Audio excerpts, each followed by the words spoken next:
fish. It ain't me. It must be you. Anyway, what's going on, people? It's your man, Urban Lover, reporting live and direct from the Urban-mobile. You know what it is, baby. Come to talk to you guys. Yeah, I got a new phone, so we're going to see how this works. So we see if we get no static.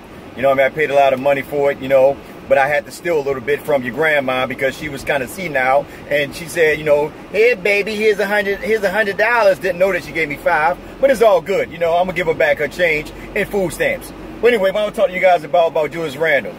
Now, listen up. I know a lot of fans, I mean, before Julius Randle went off, a lot of fans wrote Julius Randle off. This is what I mean about patience among the Lakers fan base. There's really not a lot of patience. You can just go through the comments years ago when Julius Randle was like that, you know, not really average. He was giving us a double-double, but we were like, yeah, he can't, you know, he got the left, he can't shoot. You know, we might go ahead and, you know, wrap him up in a trade offering, you know, package him or whatever. You know, we didn't want you to re-sign him, all this stuff. Then last year, Julius Randle went off, and now I think about 75, I'll say at least 75, 80% of the fan base say we need to sign Julius Randle. This is why I say you guys need to be patient, man. You know, I know a lot of fans would love to have the LeBrons, the Leonards, the George, the Cousins, Westbrook, whoever over here just to get back into that position of being in the playoffs. But if you look at the Denver Nuggets, who are not that far away from being basically a playoff team, they were right there. You look at Utah, you know what I mean? Like these mostly teams, you know, they stuck with their rookies. They dealt with it. You know, I mean, they didn't re-sign some of their players, but they stuck with some of their players, some of their main core players, and just kept moving forward. They didn't go out and get no big name players. The two teams I just named didn't have no really big name players on their team, but they had a chance to either make the playoff or they were there. But anyway, this is about Julius Randle. Now, I told you guys before, the first year I do not count Julius Randle. This rookie, I don't count that because he got injured. Now, I told y'all second year I didn't count that based on the fact that it was all about Kobe. And Mitch Kupchak constantly said, you know, the young guys are going to take a step back, you know, because, you know, this is about Kobe. Why? Because at the end of the day, it's a business. You're not going to have Kobe. If Kobe said that I don't want to come off the bench, I want to start, they're going to honor what Kobe said because number one, he gave him 5 rings, and Kobe filled up seats because his name is Kobe, which makes sense. So that's why I said I didn't count those 2 years. Last year is when I really started watching him, D'Angelo Russell, Jordan Clarkson, all them guys, you know, based on the fact that, you know, there was no more Kobe. You know, they had a new head coach. It was a whole new system. And it was a chance for them to gel and come together as a young team and develop from there. Last year, if you know, Julius Randle, when he was starting, you noticed that he still didn't have still couldn't get up.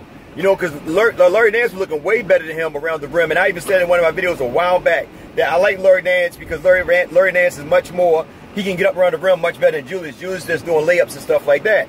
So in a prospect of that, last year, like I said, he gave us a double-double, but he couldn't, you know, he wasn't really finishing too hard around the rim.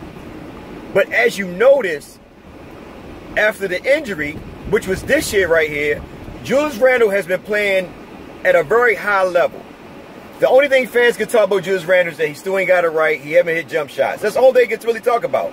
Defensive-wise, Luke Walton gave him so much credit of how he can guard out there on the perimeter when they switch off. And that's why they like Julius Randle playing the center, because he was able to come off the paint and guard some of them guards and even slow him up a little bit and play a pretty good defense.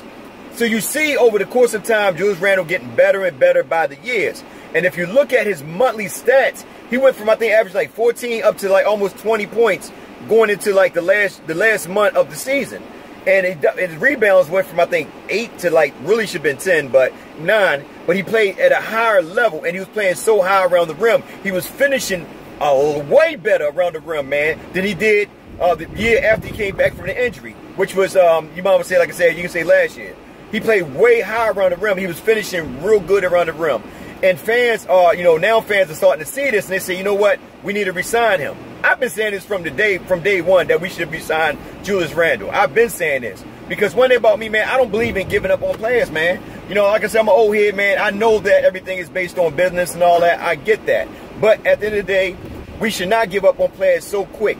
And we should be able to really, we should support these players and back them up, to be honest with you. That's what we really should do as fans. I know, like I said, I know a lot of fans would love to have some of these veterans here. I don't mind the veterans being here, as long as we don't lose our young quality players.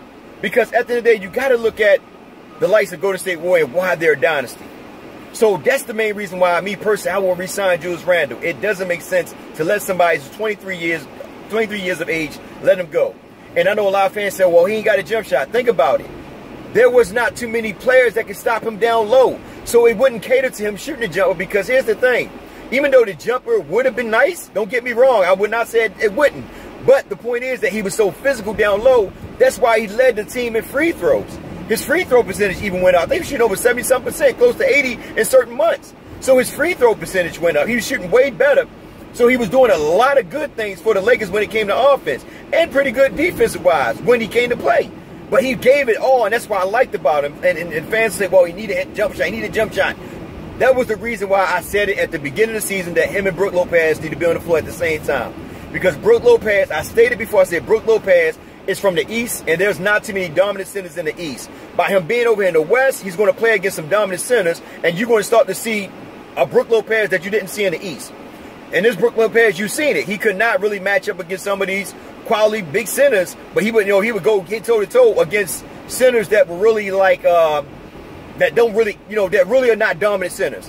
So that's why I say Julius Randle and Brook Lopez at that time looked good, because Brook can step out at the perimeter, take the jump shot while Julius broke down low. You don't want two guys banging down low and not neither one of them have a jump shot. It don't make any sense. That's the main reason why, me personally, I will go at the DeMarcus Cousins.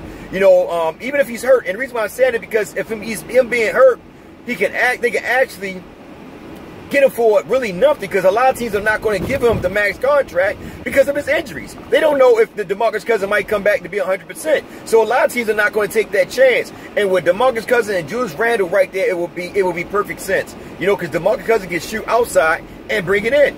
And Julius Randle can still work down low, still bring the ball down, still run Luke Walton's system to a T, the way Luke wanted to run it. So me personally, I would definitely resign Julius Randle.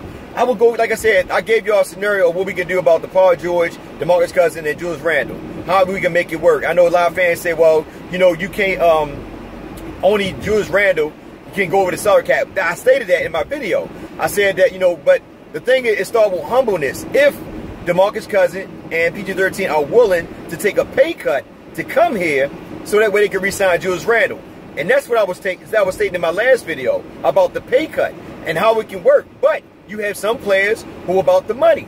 They're not looking to make a pay cut. That's the reason why them players like that, those players are the reason why it's hard for teams to get to the final, because they're not willing to make a pay cut. That's why the Golden State Warriors are so good, because look how many players on that team made pay cuts, took a lot of cuts, Iguodala, all of them, they took cuts in order to stay on the team, to help this dynasty continue on. In order to continue to be a dynasty, some players got to put that pride away. I know it's a business. I know they want to make money out of it. But at the end of the day, if you want to win championships, you got to put the pride away and say, you know what?